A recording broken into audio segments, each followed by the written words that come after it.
여러분들에게 말씀을 전하려고 몇 주 동안 기도를 했습니다. 어떤 말씀을 전하는 게 여러분께 가장 와닿을까? 그러던 중에 제 귀에 들려진 안타까운 소식이 있었는데요. 약 2주 정도 된 것 같은데 한 초등생 가족이 제주도로 한 달 살기를 떠났다가 숨진 채 발견되었다라는 뉴스의 소식이었습니다. 후에 조사해보니 생활고에 시달린 흔적들이 있었다는 이야기가 제 가슴을 참 많이 아프게 했습니다. 왜냐하면 저도 생활고에 시달렸던 적이 많았기 때문입니다. 저도 20살 무렵 넉넉하지 못한 형편 때문에 눈물을 삼켰던 시간들이 참 많았습니다. 그때는 대학교 학생 식당이 3,000원 정도였는데요.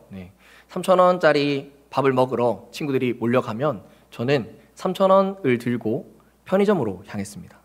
왜냐하면 3,000원으로 학생 식당 한 끼를 사 먹기에는 제게 돈이 부족했기 때문에 3,000원으로 4개나 사 먹을 수 있는 700원짜리 삼각김밥을 먹으러 갔던 것입니다. 저는 3,000원으로 4개나 아니 4끼나 먹을 수 있어? 라는 생각을 하면서 참 기뻐했습니다. 그렇게 해맑게 점심시간들을 많이 보냈습니다. 그런데 그렇게 해맑던 제게도 비참했던 날이 있었습니다. 그건 바로 학교에 가야 되는데 학교를 갈 차비가 없어서 학교를 가지 못하는 날이었습니다. 부모님께 말씀드릴 수 있는 거 아니냐라고 생각하실 수도 있는데요. 저는 고등학교 3학년 때부터 가족들에게 부담을 주기 싫어서 배달 아르바이트를 했습니다. 그리고 가족들의 형편이 좋지 않았기 때문에 부탁드릴 엄두도 나지 않았습니다. 대학 동기들과 교수님들은 아직도 대학교 1학년 때의 저를 생각하면 그 친구는 귀찮으면 학교 안 오는 친구, 자유로운 영혼 이렇게 기억하는데요. 그 이면에는 누구에게도 쉽게 말 못하는 부끄러운 이유가 있었습니다. 지금에서야 추억 정도로 얘기할 수 있겠지만 당시 제 마음은 어땠을까요? 차비가 없어서 학교를 갈 수 없다는 사실. 그런데도 더 비참한 것은 내일 또 학교를 가야 된다는 사실이었습니다. 더 나아질 기미가 보이지 않고 그저 지금 상황 그대로 머물러 있어야 하는구나 생각하면 저는 참 삶이 벼랑 끝에 내몰려 있는 것 같았습니다. 근데 여러분, 이 이야기가 비단 저만의 이야기겠습니까? 주변을 둘러보거나 우리 삶을 또 곰곰이 돌아보면요, 누구나 겪을 수 있는 순간입니다. 이렇듯 삶의 끝자락은 누구에게나 때로는 불현듯 이유도 기별도 없이 찾아옵니다. 오늘 말씀 속에도 삶의 끝자락에 서 있는 두 사람이 등장합니다. 첫째는 엘리야요, 둘째는 사르밧에 살고 있는 과부입니다. 곧 죽어도 이상하지 않을 엘리야와 사르밧 과부가 죽었습니까? 죽지 않았습니다. 비참함 가운데 있던 저는 죽었습니까? 살아 있습니다. 사람은 삶의 끝자락에서 삶의 끝을 보지만 하나님께서는 삶의 끝에서도 새로운 시작을 보시는 분이십니다. 오늘 말씀을 통해서 고난 중에 하나님께서 엘리야와 과부에게 어떻게 그 삶을 새롭게 이끄셨는지, 또 저와 여러분을 어떤 은혜로 붙잡아 주실지 깨닫게 되는 은혜의 시간 되기를 소원합니다. 아멘. 오늘 말씀의 본문은 삶의 끝자락에 다다른 첫 번째 사람 엘리야로부터 시작합니다. 엘리야의 삶이 왜 끝자락에 머물러 있을까요? 오늘 본문 앞에 일어난 사건을 보면 알 수 있습니다. 북이스라엘의 아합 왕이라는 왕이 이세벨이라는 왕비로 맞아들이면서 이스라엘은 바알이라는 신을 섬기는 나라가 됩니다. 그리고 그 결과로 하나님께서 경고하십니다. 그리고 벌을 내리시죠. 이스라엘은 극심한 가뭄에 빠져들게 됩니다. 하나님은 그 가운데서도 엘리야를 그릿 시냇가라는 시냇가로 숨어들게 하십니다. 그곳에서 까마귀를 통해, 여러분 잘 아시죠? 까마귀를 통해 음식을 먹이시고 또 시냇가의 물을 마시면서 연명할 수 있도록 해주십니다. 그러나 이 엘리야의 삶이 이내 삶의 끝자락에 서게 되는 일이 생깁니다. 오늘 말씀 7절인데요. 본문 앞에 7절 제가 한번 읽어보겠습니다. 땅에 비가 내리지 아니하므로 얼마 후에 그 시내가 마르니라.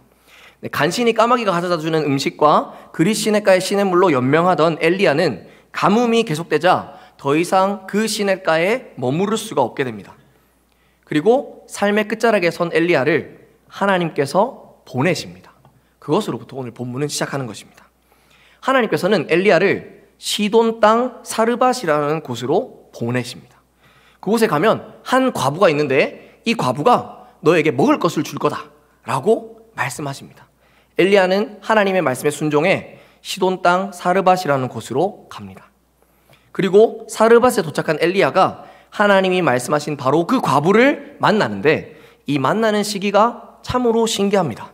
오늘 말씀 10절의 전반부인데요, 엘리야가 과부를 만나는 때가 언제인지를 집중해서 한번 함께 읽어보도록 하겠습니다. 10절 말씀 시작. 그가 일어나 사르밧으로 가서 성문에 이를 때에 한 과부가 그곳에서 나뭇가지를 줍는지라. 아멘. 네. 엘리야가 과부를 만나는 때가 언제입니까? 네, 맞습니다.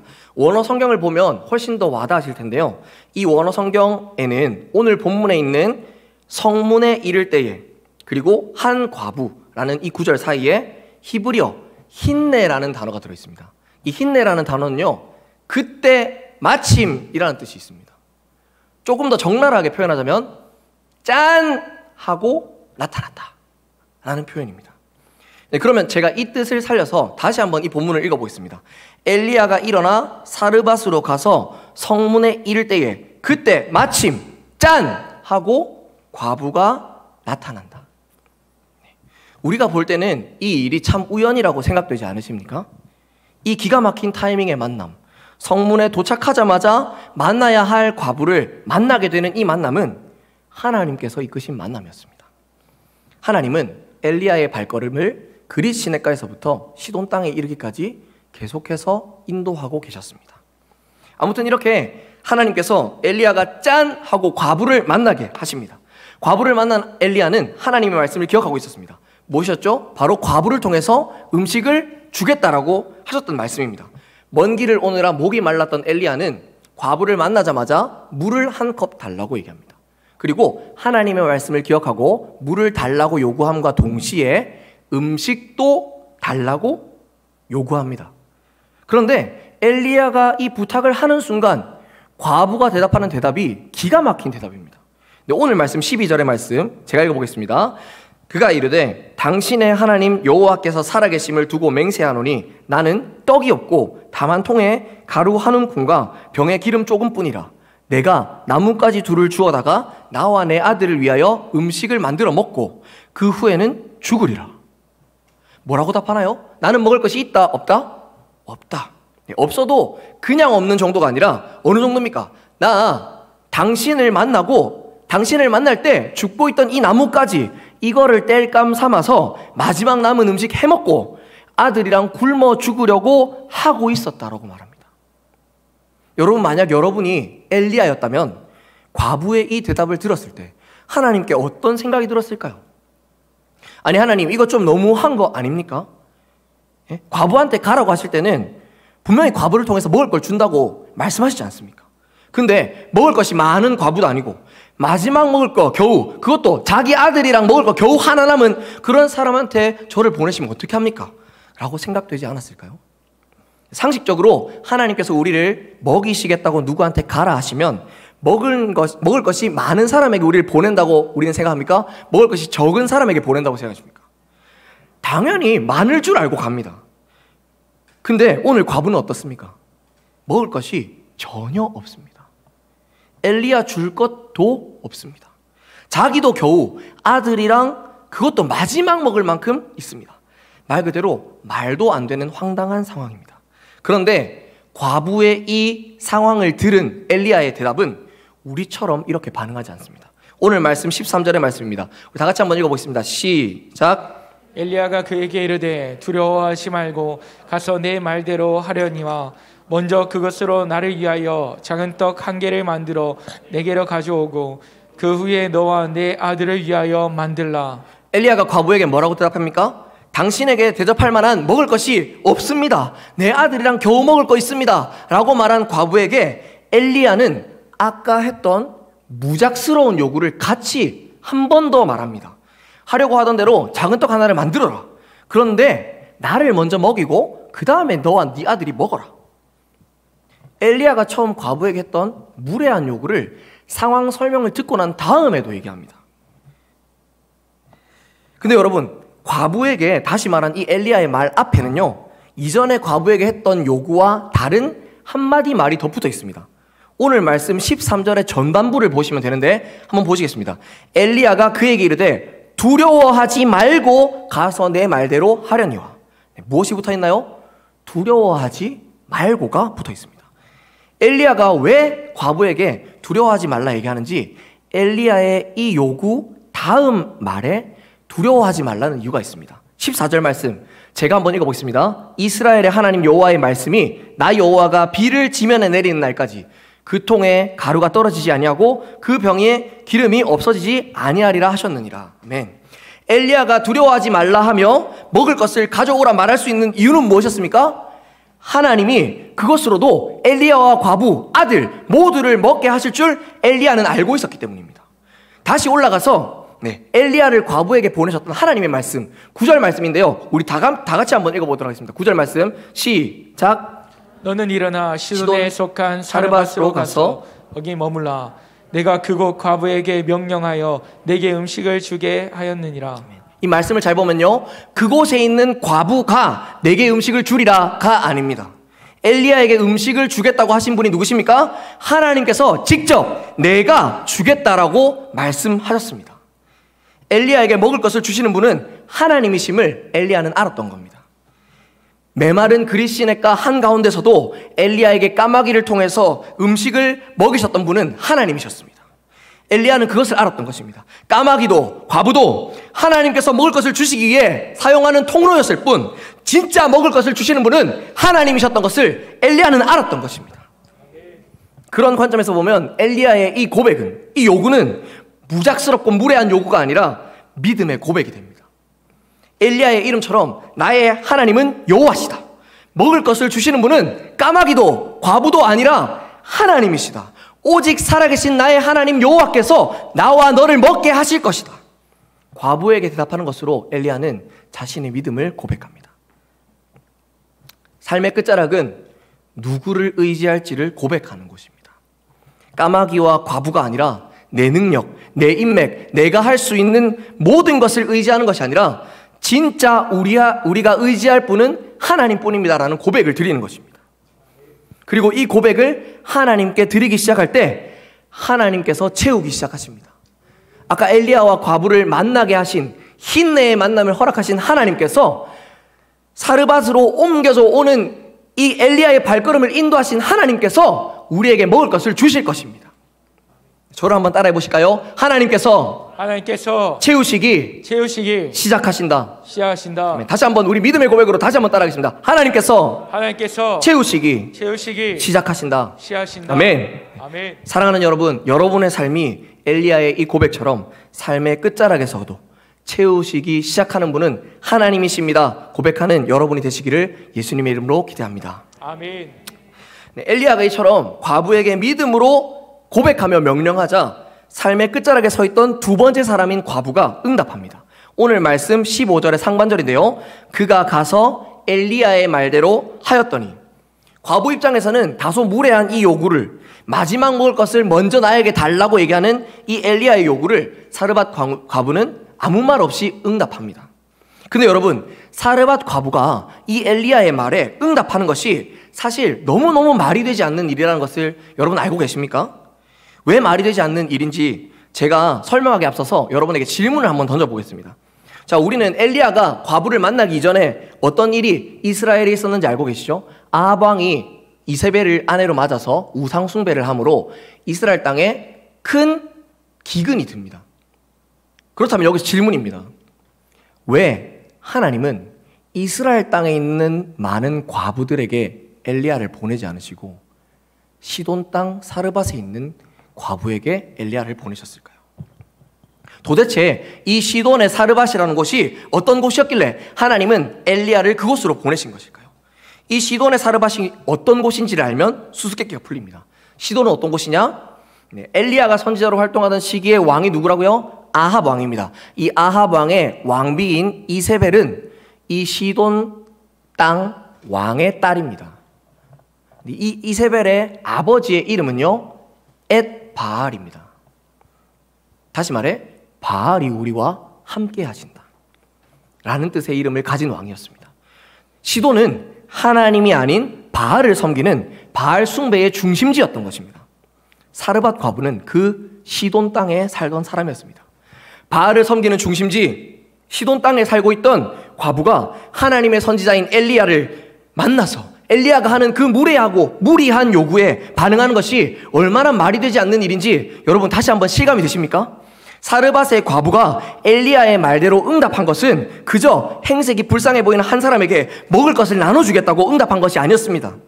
사르밧 과부가 엘리야의 말대로 행한 것은 그가 지금까지 믿어왔던 바알이 아니라 하나님의 말씀대로 행하는 삶을 살겠다고 다짐하는 또 다른 신앙 고백이었던 것입니다. 사르밧 과부의 이 신앙 고백에 하나님께서는 응답하십니다. 그리고 참 신기한 것은 과부의 이 신앙 고백에 하나님이 어떻게 응답하시는지의 방법도 참 특이한데요. 하나님께서 과부에게 어떻게 응답하시는지 오늘 말씀 16절의 말씀을 같이 읽어보겠습니다. 시작. 여호와께서 엘리야를 통하여 하신 말씀같이 통의 가루가 떨어지지 아니하고 병의 기름이 없어지지 아니하리라. 하나님이 과부에게 응답하시는 방법이 참 특이한데 어떻게 응답하신다고요?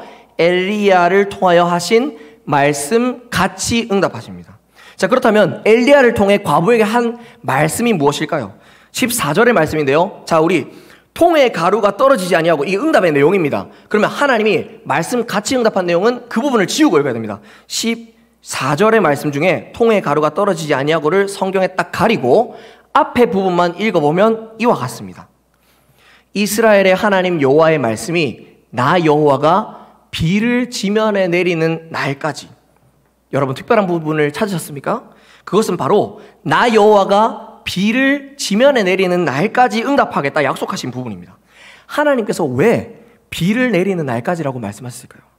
그것은 바로 이 사르밧 과부가 살고 있던 시돈 땅의 신 바알과 관련이 있습니다. 시돈 사람들이 바알을 어떤 신이라고 숭배했는지 아십니까? 비를 주관하는 신으로 숭배했습니다. 다시 말해 하나님은 사르밧 과부에게 분명히 알려주고 계신 겁니다. 무엇을요? 비를 주관하는 신은 바알이 아니라 여호와 하나님이다. 내가 지금까지 믿고 있던 바알이 너의 삶을 이끌어줄 수 있는 것 아니고 오직 나 여호와 하나님만이 너의 삶을 이끌어줄 수 있다. 너의 삶을 이끄는 것은 비도 아니오 바알도 아니오 먹을 것도 아니오 오직 나 여호와 하나님만이 너의 삶을 풍족히 채울 수 있다는 것을 말씀하고 계신 것입니다. 바알이 다스리고 있는 시돈 땅 한가운데서도 하나님은 하나님이심을 만왕의 왕이신 하나님께서 그곳에서도 전능하신 분으로 다스리고 계심을 삶의 끝자락에 하나님이 없어 보이는 것 같다 할지라도 하나님께서는 그곳에서도 하나님이심을 말씀하고 계셨습니다. 사랑하는 여러분, 하나님께서는 모든 곳을 다스리십니다. 다시 한번 말씀드리겠습니다. 하나님께서는 모든 곳을 다스리십니다. 아멘. 하나님께서는 신실하게 다스리고 계셨고 다스리시고 다스리실 것입니다. 아멘. 하나님께서 설마 이곳까지 다스리시겠어? 라는 생각들을 하시는 분이 계십니까? 그래, 살만한 사람들, 생활에 여유 있는 사람들이나 신앙생활도 여유롭게 하는 거지. 그런 사람들 인생에서만 신실하게 일하시겠지. 나 같은 비참한 인생도 다스리시겠어? 아무도 이해할 수 없는 어려움 가운데 있는 내 인생도 다스리고 계신다고? 하나님도 해결할 수 없을 것 같은 내 인생인데 답이 없는 인생을 어떻게 하나님이 다스리시겠어? 여러분, 혹 여러분 중에 그렇게 생각하시는 분이 있으십니까? 하나님께서는 그곳에서도 하나님이십니다. 아멘. 700원짜리 삼각김밥으로 허기를 달래고 차비가 없어서 학교를 가지 못하는 비참함 가운데 허덕이던 저의 인생도 하나님께서 다스리셨습니다. 하나님께서는 사랑하는 자기 백성을 동일하게 저와 같이 엘리야와 같이 사르밧 과부와 같이 여러분의 인생도 다스리실 것입니다. 아멘. 사르밧 과부에게 응답하신 하나님의 이 응답에는 한 가지 더 특이한 점이 있습니다. 그것은 바로 언제까지 하나님께서 채우실지를 말씀하신다는 것입니다. 자, 저를 한번 따라해 보실까요? 하나님께서 끝까지 채우신다. 끝까지 채우신다. 다시 한번 우리 믿음으로 고백합시다. 하나님께서 끝까지 채우신다. 끝까지 채우신다. 비를 지면에 내리는 날까지 먹을 것을 채우신다라는 말의 의미는 무엇일까요? 하나님께서 왜 비로 기한을 정해서 말씀하실까요? 이 사르밧 과부가 살고 있는 사르밧은요, 원래 풍요한 산업의 중심지, 농경지로 유명했습니다. 그러나 그 사르밧에 비가 내리지 않게 되어서 기근이 시작된 겁니다. 다시 말해 하나님께서 비가 지면에 내릴 때까지 채우겠다고 말씀하신 그 말씀인즉 사르밧의 삶이 다시 풍요로 돌아갈 때까지 신실하게 너의 삶을 내가 채우겠다라는 말씀인 것입니다. 삶의 끝자락에 서 있는 내가 삶의 끝자락을 벗어났다라고 느낄 때까지, 실질적으로 느낄 때까지 하나님께서 채우시겠다라고 말씀하시는 것입니다. 비가 올 때까지 채우겠다라는 것은 비가 오지 않으면 계속해서 함께 하겠다라는 것과 마찬가지입니다.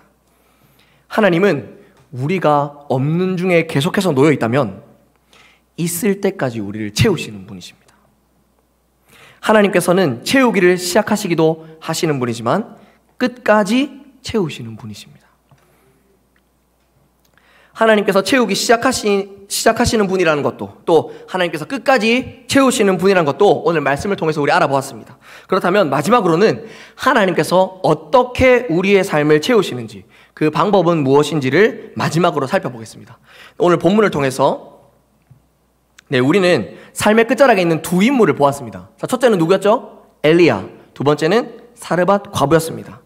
자, 우리를 채우시는 하나님의 방법을 알기 위해선 이 두 사람을 하나님이 어떤 방법으로 채우셨는지를 알아야 합니다.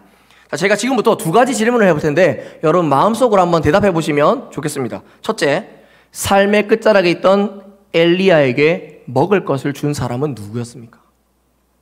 둘째, 삶의 끝자락에 있던 사르밧 과부가 체험을 받을 수 있는 것은 누구와 만남을 통하여 가능했습니까? 하나님께서 삶의 끝자락에 있는 우리들의 삶을 채우시는 방법이 어떤 방법인지 감이 조금 잡히십니까? 하나님께서 삶의 끝자락에 있는 이들을 채우시는 방법은 바로 하나님을 믿는, 또 하나님을 내 삶의 주인이라고 고백하는, 하나님을 믿으며 살아가기로 다짐하는, 하나님께서 채우실 줄을 믿고 살아가는 또 다른 삶의 끝자락에 있는 이들의 섬김을 통해서 채우십니다. 여러분의 손을 통해서 엘리야와 과부를 먹이시는 것입니다. 하나님은 우리가 이웃을 섬기기 위해 드리는 작은 헌신들을 외면하지 않으십니다. 어린아이의 작은 도시락이었던 떡 5개와 물고기 2마리는 많은 사람들을 풍성히 먹였습니다. 시어머니 나오미를 복량하기 위해서 룻이 줍던 이삭, 그 이삭의 룻의 마음을 보시고 하나님은 룻의 가정을 먹이셨습니다. 하나님은 삶의 끝자락에 있는 인생들을 결코 보잘것없는 인생이라고 외면하지 않으십니다. 오히려 삶의 끝자락 가운데서 자신의 먹을 것, 입을 것, 자기 유익을 구하는 것보다 옆에 있는 또 다른 사람을 섬기기 위해서 나의 것을 내어놓는 이들을 사용하십니다.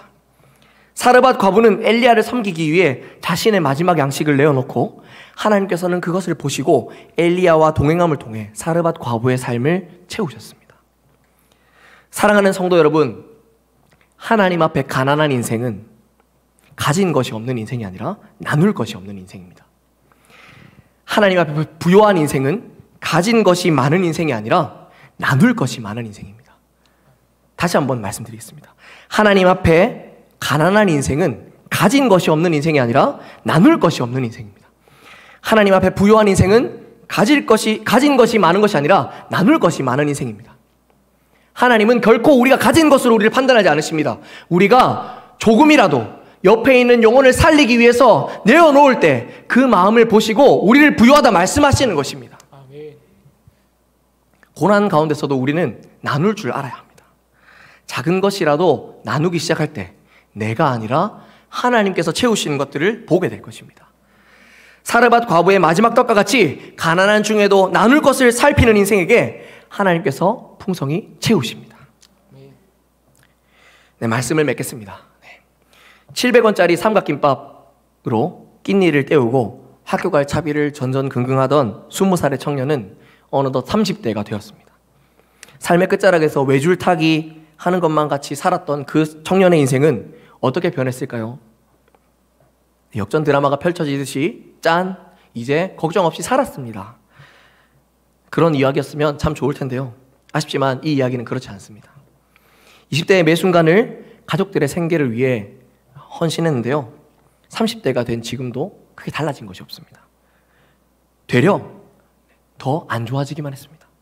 그런데 아직도 그 청년의 삶에는 비가 내리지 않고 있는 것만 같습니다.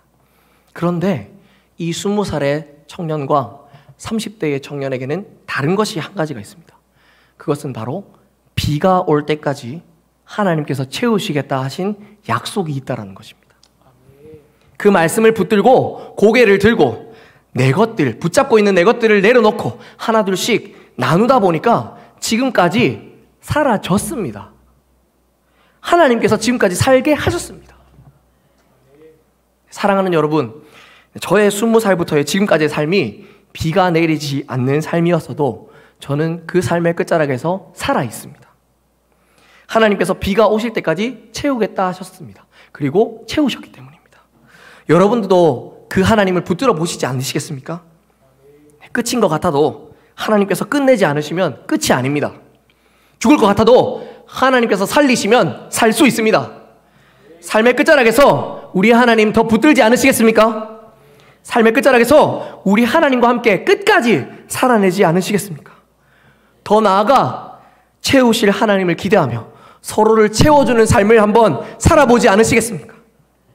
삶의 끝자락에서 시작부터 끝까지 언제나 어디서나 채우시는 하나님을 신뢰하고 내가 가진 작은 것이라도 내어 서로를 섬기기를 발버둥치는 우리들의 삶이 되기를, 또 그런 삶을 하나님께서 신실하게 채우시기를 예수님의 이름으로 기대합니다. 아멘.